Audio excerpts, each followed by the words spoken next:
பவுடராக்கியா போடுறாங்க. ஆமா, அதுதான் சிஸ்டம், அதான் ப்ராசஸிங். அப்ப ஹலால் ஹலால்ன்றீங்க, இத்தனை இஸ்லாமியர்கள் சாப்பிடுறாங்க. அதை இப்போ சிங்கப்பூர் வந்தீங்கன்னா மற்ற சமுதாய மக்களும் சாப்பிடுறாங்க. இப்ப சிங்கப்பூர் வந்தீங்கன்னா சர்க்கரைக்கு ஹலால் செய்யப்பட்டிருக்கு, பார்த்திருப்பீங்கன்னு நினைக்கிறேன். இப்ப பன்றிக்கறியில போடுறாங்க, மிருகக்கறியை போடுறாங்கன்னா அரசாங்கத்துக்கு தெரியாதா என்ன? தெரியும். அது செய்யக்கூடிய போர்டு இல்ல, அத்தாரிட்டி இல்லைன்னு இப்ப சொல்லுவோம். நீங்க கிரீன் கலர் டாட் போடுறீங்க, red colour dot. Red green எதை குறிக்குதுன்னா வெஜிடேரியன் குறிக்குது.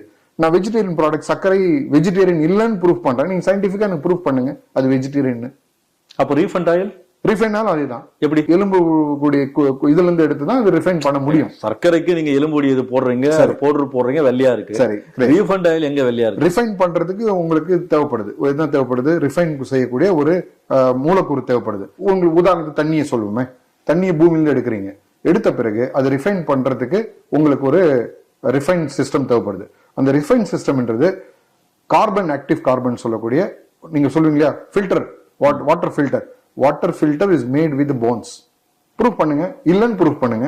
அப்ப அந்த போனை தாண்டி தான் உங்களுடைய வாட்டர் ஃபில்டர் பண்ணப்பட்டு பாட்டில் அடைக்கப்படுது. இப்போ தண்ணி குடிக்கிற தண்ணி பூமி அடியிலிருந்து எடுத்து சுத்திகரிப்பு பண்றாங்க. சரி, அந்த வாட்டர் பலவிதமான டேஸ்ட்ல இருக்கு. சரி, நிறைய கம்பெனில இது சுவையாவும் இருக்கு, எல்லாரும் குடிக்கிறாங்க. இதுல எப்படி எலும்புடைய பவுடர் மிக்ஸ் பண்ண முடியும்? எலும்புடைய பவுடர் எல்லாம் மிக்ஸ் பண்றல. நீங்க அறிவியல் பூர்வமா பாத்தீங்கன்னா இயற்கையான தண்ணியை எடுத்து ஃபில்டர்னு சொல்லக்கூடிய ஃபில்டர் ப்ராசஸ் ஒண்ணு தேவைப்படுது.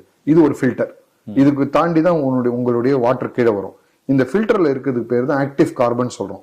இந்த ஆக்டிவ் கார்பன் முதல்ல நேச்சுரலா பண்ணிட்டு இருந்தாங்க. கோகோனட் பீட்னு சொல்லக்கூடிய உங்களுடைய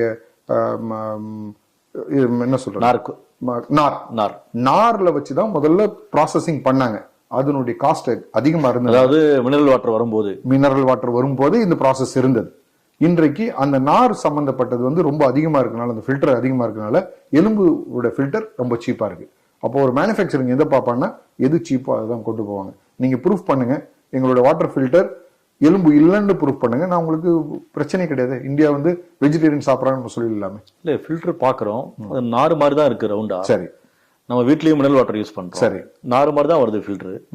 இன்னொன்னு ஒயிட்டா வருது. இது நீங்க கலர் எல்லாம் மாத்திக்கலாம், ப்ளூ கலர்ல மாத்திக்கலாம், ரெட் கலர்ல. நார்மல் தான் இருக்குது, நார்மல் தான் இருக்குது. அது ஃபில்டர், அதுக்கு பேர் தான் ஃபில்டர். அந்த ஃபில்டர் எடுக்கிறதுக்கு ஆக்டிவ் கார்பன் தேவைப்படுது. அதாவது நீங்க சொல்றது வீட்டுல சுத்திகரிப்பு மிஷின் வைக்கிறாங்க இல்லையா? ஆமா, அந்த மிஷினுக்கு எல்லா மிஷின்லயும் இருக்கும். கம்பெனில பெரிய மினரல் வாட்டர் கேன் எல்லாத்துலயுமே இருக்கும். எங்கெங்கெல்லாம் வாட்டர் ஃபில்டர் இருக்கோ அங்கெல்லாம் போன்ஸ் இன்வால்வ் ஆகிக்குன்னு அர்த்தம். இப்ப எல்லாம் ஆபத்தானது. ஆபத்தானது. உலகத்துல இன்னைக்கு 15 லட்சம் பேர் இன்னைக்கு கேன்சரால பாதிக்கப்படுறாங்க. இந்தியன் ஸ்டேட் உங்களுடைய ஹிந்து பேப்பர் ஸ்டாட்டிஸ்டிக்ஸ் கொடுக்குது 2 மாசத்துக்கு முன்னால 15 லட்சம் பேர் ஒரு வருஷத்துக்கு இந்தியால கேன்சர் பேஷண்ட். ஏன் உலகத்துல அதிகமான கேன்சர் பேஷண்ட் இந்தியால? ஏன் அதிகமான கேன்சர் பேஷண்ட் மற்ற நாடுகள் எல்லாமே? நம்ம மற்ற நாடு தாங்க நம்ம கத்து கொடுத்தாங்க. மினரல் வாட்டர் குடிங்க, இது எப்படி சாப்பிடுங்க, ஃப்ரைட் ரைஸ் சாப்பிடுங்க, நூடுல்ஸ் சாப்பிடுங்க, பிஸா சாப்பிடுங்க, அதை சாப்பிடுங்க, இதை கத்து கொடுத்தது அவங்க தானே. அவங்க ஒரு சிஸ்டம் வச்சிருக்காங்க, நீ சிஸ்டத்தை யூஸ் பண்ணலையே. அது என்ன சிஸ்டம்? அதான் சொன்னேன், அந்த ப்ராப்பரான ஒரு சிஸ்டம். ISO சர்டிஃபிகேட் பண்ணுவாங்க, GMP பண்ணுவாங்க, HACCP பண்ணுவாங்க, கூட ஹலாலும் பண்ணுவாங்க. இப்போ சிங்கப்பூர் வந்தீங்கன்னா உங்களுடைய எல்லா பொருட்களும் ஹலால் சென்டரில் வழங்கப்பட்டிருக்கு. அப்போ நீங்க சொல்ற மாதிரி பார்க்கும்போது அனைத்து இனிப்பு வகையான பொருட்கள் சாப்பிடும் போதும் அது ஹராம். அதுல மாட்டு மனிதனுடைய எலும்புகளுடைய அதனுடைய பவுடர் ஆக்கி அதுல மிக்ஸ் பண்றாங்க. எல்லா சுவையிலையும், அதாவது இனிப்பான எல்லா பொருட்களையும். இனிப்பு தயாரிக்கணும்னா உங்களுக்கு போன்ஸ் முக்கியம். அரிசியை பாலிஷ் பண்றதுக்கு உங்களுக்கு போன்ஸ் வேணும். அது பேரும் ரைஸ் பாலிஷிங் சொல்லுவாங்க. அப்போ ஒரு அரிசியை பாலிஷ் பண்றதுக்கு போன்ஸ் தேவைப்படுது. அப்போ உங்களுடைய அன்றாட பயன்படுத்தக்கூடிய பொருட்கள் அரிசியுமா? ஆமா, பாலிஷ் பண்றதுக்கு உங்களுக்கு போன்ஸ் வேணுமே. எப்படி பண்ணுவீங்க? Industrial practice.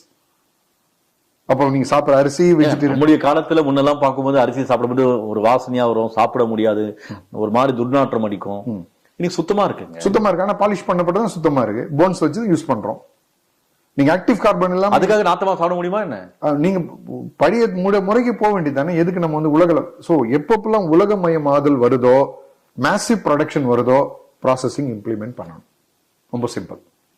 அப்ப நீங்க தயாரிக்கப்படக்கூடிய பொருட்கள், பட்டர் எடுத்துங்களேன். பட்டர்ல என்ன இயற்கையா நான் செய்யறேன். பட்டர்ல என்ன கேட்பீங்க?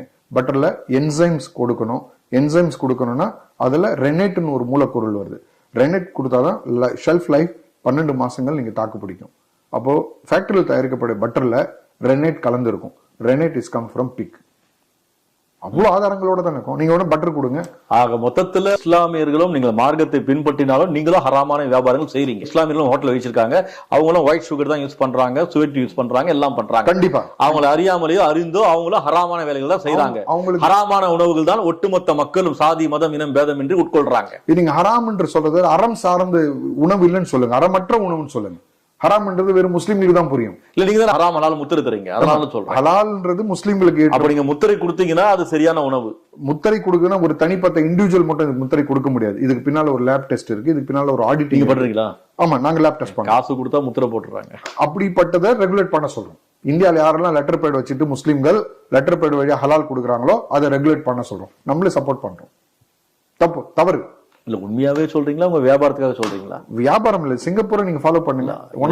லாபம் உங்களுக்கு தான் இருக்கிற மாதிரி இருக்குது அப்படின்னு மீடியால நீங்க சொல்லலாம். இன்னைக்கு இந்தியாவில இருந்து $23 பில்லியன் உள்ள ஒர்த் உள்ள ஹலால் சான்றிதழ் வழங்கப்பட்ட பொருட்கள் மேலை நாடுகளுக்கு எக்ஸ்போர்ட் ஆயிருக்கு. இந்தியா குட் பி நம்பர் 5 கண்ட்ரில வரணும். 5 நாடுகள்ல இந்தியா வந்து இன்னைக்குள்ள நம்மளுடைய மேனுபேக்சரிங்ல பொருளாதாரத்துல வலிமையானோம்னா 5 பொசிஷன்ல இந்தியா இருக்கணும். இன்னைக்கு நம்ம 18வது பொசிஷன்ல இருக்கோம். தாய்லாந்து மிகச்சிறிய நாடு, பக்கத்துல இருக்கு, மிகச்சிறிய நாடு. ஆனா 100% அவங்களோட பொருட்கள் ஹலாலான சான்றிதழ் வழங்கப்பட்டு இன்னைக்கு $20 பில்லியன் உள்ள எக்ஸ்போர்ட்டை உலகமயமாக்கம் பண்ணியிருக்கு. ஜப்பான், ஆஸ்திரேலியா, நியூசிலாந்து, நீங்க நான் சொல்லக்கூடிய எல்லாமே நான் முஸ்லிம் கண்ட்ரி ஹலாலை சரியான முறையில பயன்படுத்துறாங்கன்னு சொல்ல வரேன். இப்போ இந்த எலும்புகள் தான் எடுத்து பண்றாங்கன்றீங்களா? இந்தியாவில பண்றாங்களா, வெளிநாட்டுல பண்றாங்களா, எங்க பண்றாங்க? இந்தியாவில இருக்கு, இந்த இண்டஸ்ட்ரியல் இந்தியாவில இருக்கு. எங்க இருக்கு? நீங்க பாண்டிச்சேரி டு கடலூர் போனீங்கன்னா உள்ள தொழிற்சாலைகள் அதான் பண்றாங்க. எலும்புகளை போய் சேகரிக்கிறாங்க. போய் இன்வெஸ்டிகேட் பண்ணுங்க, இந்த எலும்புகள் எங்க போகுதுன்னு கேளுங்க. இந்தியாவில தான் இருக்கு. அப்போ அரசாங்கம் வேடிக்கை பார்க்குது. தெரியும். வெஜிடேரியன் சாப்பிடுறவங்க தான் வந்து பெரிய பெரிய எம்பி எல்லாம் இருக்கிறாங்க, பிராமணர்கள். சரி, அவங்களும் தெரிஞ்சுதான் சாப்பிடுறாங்க. தெரிஞ்சுதான் சாப்பிடுறாங்க. அவங்களுக்கு மேபி சயின்டிபிக் தெரிஞ்சு மறைக்கப்பட்டிருக்கலாம், இல்ல உண்மைகள் தெரியாம இருக்கலாம், இல்ல முட்டாள்களா இருக்கலாம். அது அவங்களுடைய கண்ணோட்டத்துல. அவங்க எந்த சொல்ல நீங்க சொன்னீங்க அவங்க எப்படி வேணும் அது புரிஞ்சுக்கலாம். அர்த்தம் நீங்க தான் சொன்னீங்க. அப்போ அவங்க முட்டாளா இருக்காங்க, படிச்ச முட்டாளா இருக்காங்க. படித்திருக்கலாம், அதை பற்றி விழிப்புணர்வு இல்லாம இருக்கலாம். நீங்க நீதிமன்றத்தை நாடி இருக்கலாமே. நீதிமன்றத்தை நாடும் போது நீதிமன்றத்துக்குள்ள எங்களுடைய ப்ரொஃபைல கொண்டு போய் வைக்கிறோம், கொடுத்துருக்கோம். அது சுப்ரீம் கோர்ட்ல என்ன வெர்டிக்ட் வருதோ அது நாங்க ஃபாலோ பண்ணுவோம். ஒன்னும் உங்களுக்கு தீர்ப்பு வரல. இந்திய அரசாங்கத்தினுடைய எந்த தீர்ப்பு கொடுத்தாலும் அதை நாங்க ஏத்துக்கிட்டோம். அப்ப இல்ல, இந்த ஹலால்ன்ற விஷயத்தை இந்திய அரசாங்கத்தை தவிர மற்ற நாடுகள் ஏத்துட்டாங்க. உலகத்தில் உள்ள 113 நாடுகள் ஹலால் சிஸ்டம் இருக்கு. ஆனா இந்தியாவில ஏத்துக்கல. இந்தியாவில யூபியை தவிர மற்ற மாநிலங்கள் ஏத்துக்கிட்டு. லட்டு ஸ்வீட்டா இருக்கும்ல, அதுவும் ஹராமா? இந்த 5 விஷயங்கள் சொன்னோம் இல்லையா, பன்றி சார்ந்த விஷயங்கள், கொழுப்பு, லாடுன்னு. லாடுன்றது பன்றியுடைய மூலக்கூறு, அதனுடைய கொழுப்பிலிருந்து எடுக்கப்படக்கூடிய ஒரு பொருள். லாடை நீங்க எந்த விதமான ப்ராடக்ட்டும் யூஸ் பண்ணலாம். லாடை நீங்க பட்டர்ல போடலாம், லாடை நீங்க வந்து உங்களுடைய கிரீம்ல யூஸ் பண்ணலாம், லாடை உங்களுடைய கொலஜன் யூஸ் பண்ணலாம். நிறைய ஃபார்மேட்ல ப்ராசஸிங் எங்க வேணா யூஸ் பண்ணலாம். அப்போ ஒரு லெபார்டரி டெஸ்ட் இல்லாம எங்கிருந்து தயாரிக்கப்படுதுன்னு புரியாம வெறும் ஒரு லெட்டர் பேட் வச்சு இது ஹலால் ஹராம் சொல்லக்கூடிய பக்குவம் இந்த உலகத்துல யாருக்குமே கிடையாது.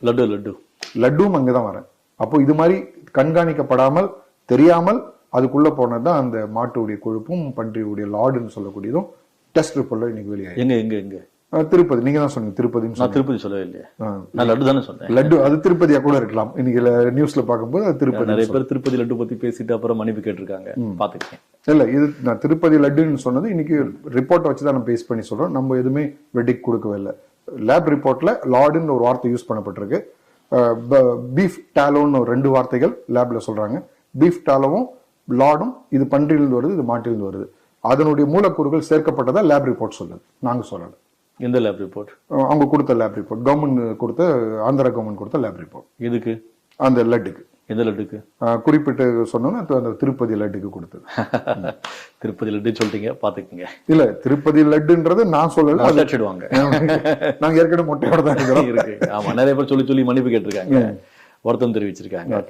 நீங்க ரெடினா ஒன்னும் பிரச்சனை இல்லை. இல்ல, இது சட்டத்துக்கு உட்பட்டு அவங்க என்ன கொடுத்திருக்காங்களோ அதனுடைய அடிப்படையில் தான் நான் சொல்றேன். ஆனா திருப்பதி லட்டு மட்டும் இல்ல, எல்லா லட்டுலையும் சேர்ப்பதற்கு வாய்ப்பு இருக்கு. அனைத்து விதமான பொருட்களை சேர்க்கறதுக்கு வாய்ப்பு இருக்கு. இதை யார் உணரணும்னா, இது ஒரு மிகப்பெரிய எஜுகேஷனல் ப்ராசஸ். தொழில் தொடங்குவதற்கு முன்னால எந்த விதமான மூலக்கூறுகள் சேர்க்கப்படுன்றத அந்த இண்டஸ்ட்ரியல் பீப்புள் எஜுகேஷன் பண்ண பிறகுதான் இது வந்து ப்ராடக்டா வெளியே கொண்டு வரணும். இல்ல, பன்றி அவ்வளவு மோசமானது, அவ்வளவு அபத்தமானதுன்னு சொல்றீங்க. ஆனா நீங்க உங்க சமுதாய மக்களுக்கு விழிப்புணர்வு தரலையே.